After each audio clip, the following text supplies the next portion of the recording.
The wedding was beautiful, at least on the outside. String lights curled through the garden trees like fairy dust had been poured from above. Music floated in the air, and the scent of lavender and fresh roses filled every breath. But under all the celebration, there was something bitter clinging to my skin. It wasn't nerves. It was the whispers, the laughter, the cruel kind that comes with smug glances and hidden grins. I stood near the altar, dressed in ivory lace and trembling joy, holding his hand, Daniel's hand. My husband. He looked so calm, so at ease, like the entire world couldn't touch us. His suit was simple, his tie a bit crooked, and his shoes weren't some designer name. But his eyes? His eyes held me like I was the only thing that mattered. That's when I heard it again.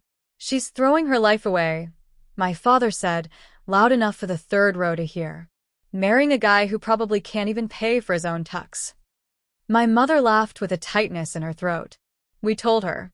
But of course, she wouldn't listen. Just had to follow her heart. Their words didn't hurt as much as the way people looked at Daniel afterward.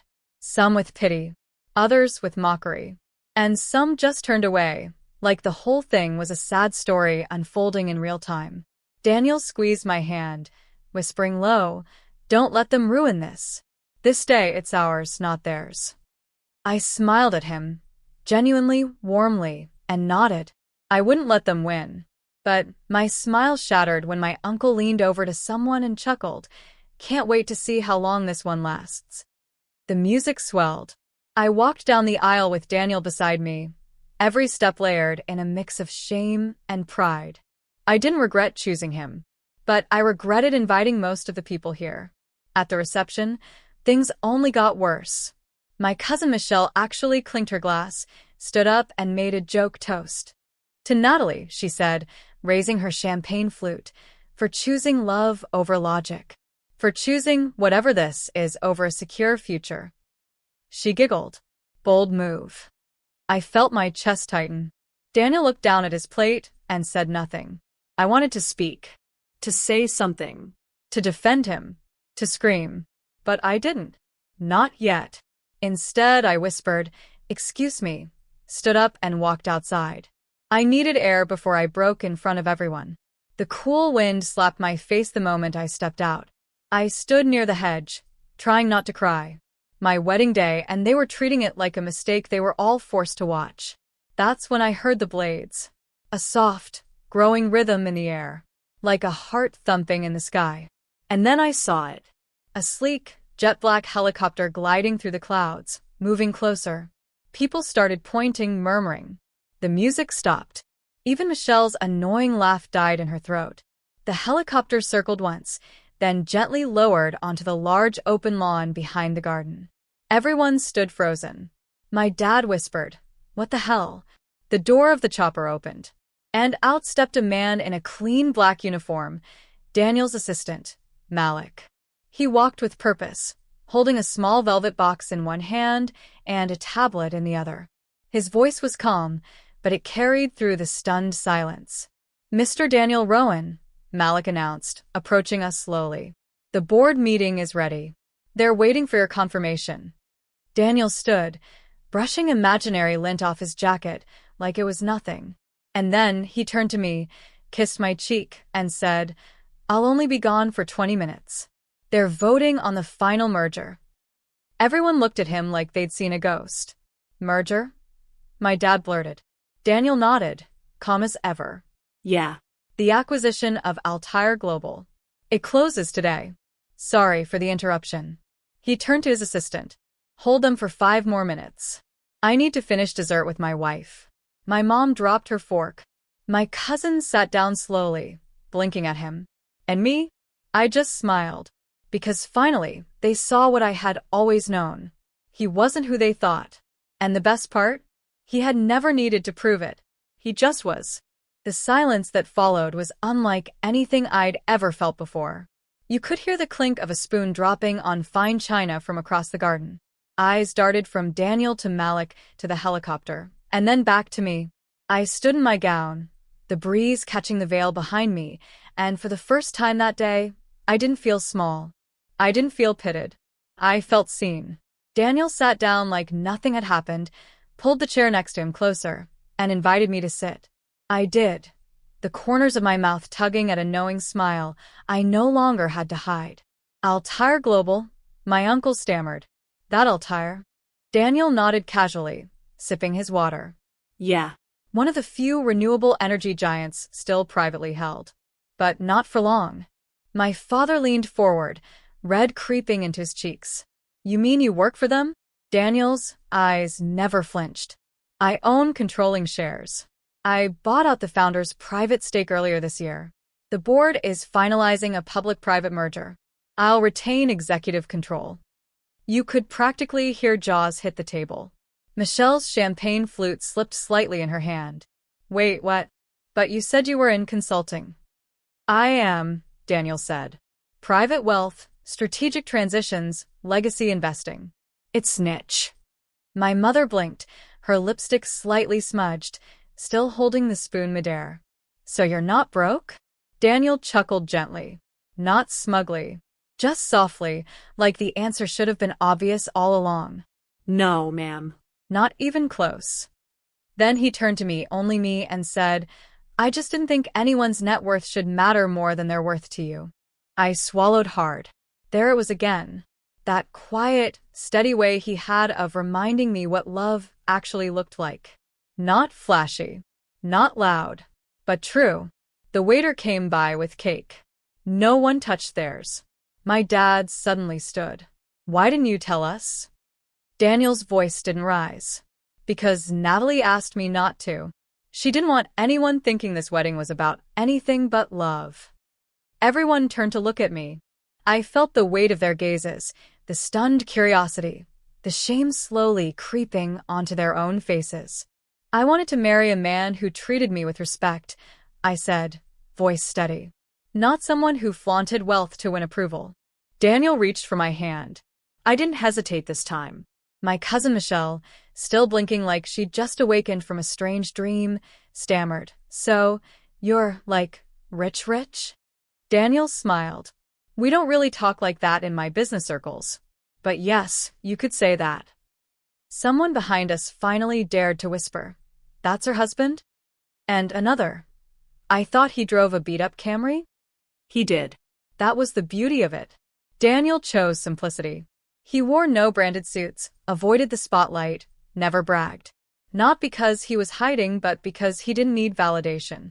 Especially not from people who judged worth by wallet size. As Daniel rose from his seat to take the call from the boardroom on his jet, my father tried again. "Look, son, we didn't know." "You didn't care to," I interrupted. Calmly. Clearly. "You made up your mind when you saw he didn't fit your box." He paused, then nodded slowly. "Maybe we were wrong." Daniel looked back at them with the same kindness I'd always admired in him. "Maybe you weren't wrong," he said. "Maybe you just didn't wait long enough to be right." Then he turned back toward the chopper, Malik following, tablet glowing. Everyone watched him go. The man they laughed at. The man they pitted. Now they couldn't even meet his eyes. I turned to my mom and dad. "You asked me why I never brought him to dinner. That's why." They were speechless. And it was oddly peaceful. As the helicopter lifted off, I stood and walked slowly back inside. My guests parted like water around a rock. No one laughed now. No one whispered. Because when you stand in your truth, when you love someone for who they are, not what they look like on paper, the world notices. And sometimes it lands in a helicopter just to prove a point. The helicopter disappeared into the clouds, its blades echoing like the fading heartbeat of a moment none of them would ever forget. I stayed outside for a few seconds longer, letting the wind lift the edge of my gown, my fingers still tingling from Daniel's touch. When I stepped back into the reception hall, it was as if the room itself had changed shape. The colors were the same. The lights still twinkled. But the expressions, those had shifted. Gone were the smug glances, the arrogant smirks. All that remained were wide eyes, twitching mouths, and a collective effort not to choke on their own pride. And suddenly, they didn't know how to treat me anymore. My cousin Riley, who earlier avoided introducing her fiancé to us, now walked over like we'd always been close. "Nat, babe, Why didn't you tell us? I mean, seriously, this is like Hollywood-level drama. I smiled politely. It wasn't about drama. It was about love. She tried to laugh, but it was strained. Right. Right. But still, dang, girl. My Aunt Charlotte leaned in, whispering, I always said you had good instincts. A lie. She once told my mother I lacked taste because I didn't chase after doctors or hedge fund babies. I remembered. Everyone remembered. Daniel didn't need revenge. Their own words had become it. I made my way to the bridal table, sitting in the chair Daniel had vacated. My mother approached, slow and hesitant, like she was finally unsure of her role in my life. You could have told me, Natalie, she murmured. I turned toward her, meeting her eyes. And if I had, I asked softly, would you have loved him more? Or just pretended to? She didn't answer, because we both knew the truth. The value of a man should never have been a dollar amount.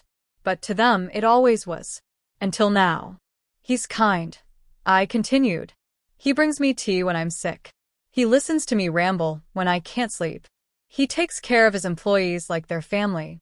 That's who I married. Tears welled in her eyes, but not the kind you'd expect. These weren't tears of guilt. Not really. They were tears of loss.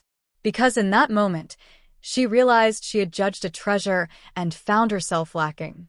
Your father and I, she started, but her voice broke. We just wanted you to be taken care of. I know, I said gently, but you didn't trust that I could do that for myself, or that someone like Daniel could. My father stood nearby, pretending to fix his tie, but I could see him listening. His posture had changed. Shoulders slumped. No longer the proud patriarch, just a man who misjudged, deeply and publicly. A few more guests came by. Some tried flattery. Some offered awkward congratulations. Most just stayed quiet, realizing that anything they said might sound like backtracking. It was almost funny how quickly admiration replaced disdain. And all Daniel had to do was be himself. I pulled out my phone, heart fluttering as a message came in from him. Merger approved. Coming back to celebrate properly. Tell them not to eat all the cake. I laughed under my breath, but my hand shook. Because beneath all the glitter of this unexpected twist, something deeper stirred inside me. All those years of doubting my choices, second-guessing my heart because others didn't approve, they didn't matter anymore. Daniel didn't just marry me. He chose me, despite the noise, despite the pressure, despite the whispers. And now, the people who claimed to love me most had to sit in the reality that they were the ones who needed to change. Kindness was what Daniel showed me. It's what I wanted to show them. But kindness wasn't weakness. Kindness could be the most powerful revenge of all. By the time Daniel returned, the entire tone of the wedding had shifted. Gone was the hushed gossip, the judgmental stares, the fake smiles veiled in pity. Now people stood straighter when he walked past. They smiled too wide. They offered their hands too quickly. You could almost smell the desperation to fix what they had broken just hours before. Daniel, of course, handled it with grace. The kind of grace that comes not from wealth, but from knowing exactly who you are. He took my hand the moment he stepped back into the reception hall, like nothing had changed, because in his heart, nothing had. He wasn't suddenly more powerful. He wasn't suddenly more desirable. He had always been that man. The world was just catching up. I miss the speeches, he whispered, leaning in with a smirk. Did your cousin get any funnier? I laughed. She choked on her own toast. It was poetic. He grinned, then kissed the back of my hand like it was the first time. The crowd watched closely, maybe waiting for him to slip up, maybe hoping to figure out how someone like him ended up with someone like me.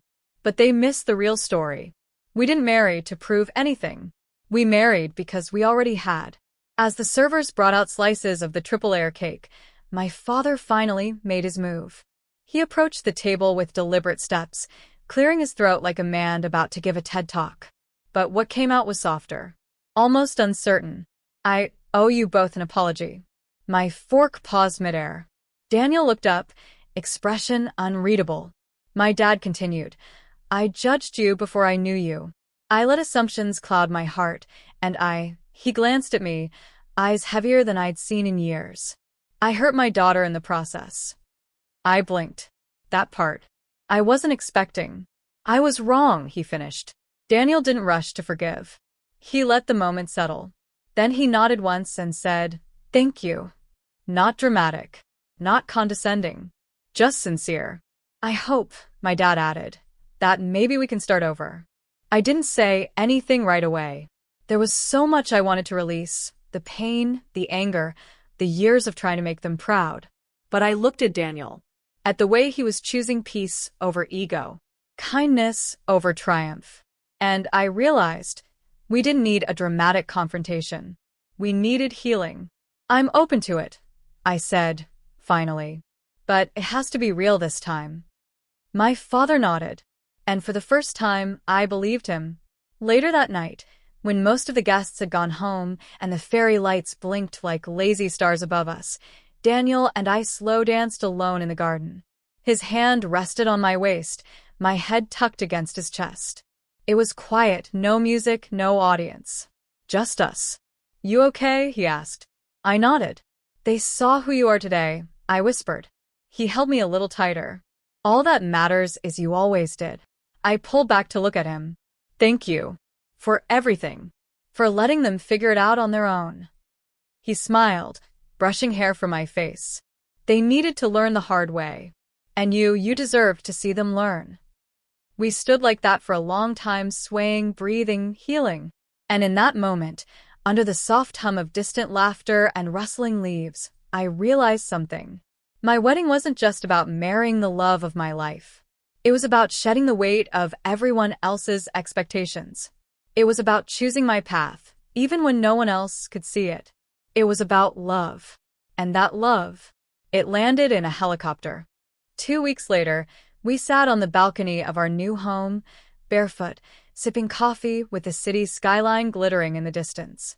The wedding had come and gone, but the impact still echoed like distant thunder in family group chats and hushed conversations over brunch tables.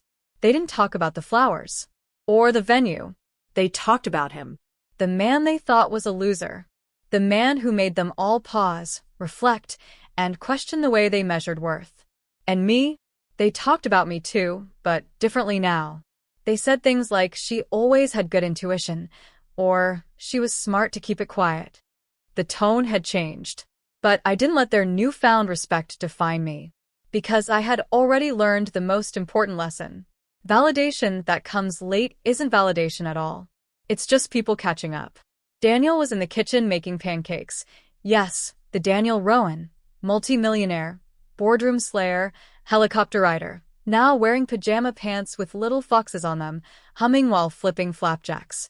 "Why are you smiling like that?" he asked, glancing over. "Because you're ridiculous," I said, laughing softly. "And also perfect." He carried over a plate like it was a treasure, setting it before me with a theatrical bow. For the woman who didn't care about my money, but still ended up with all of it. I laughed. That's one way to summarize our love story. But deep down, we both knew it wasn't about the money. It was about moments, values, the quiet things, like how he texted me before every big meeting just to say, "You've got this." Like how I'd sit on the bathroom floor beside him when his anxiety flared up after high-stakes calls, because yes, even men with helicopters feel small sometimes.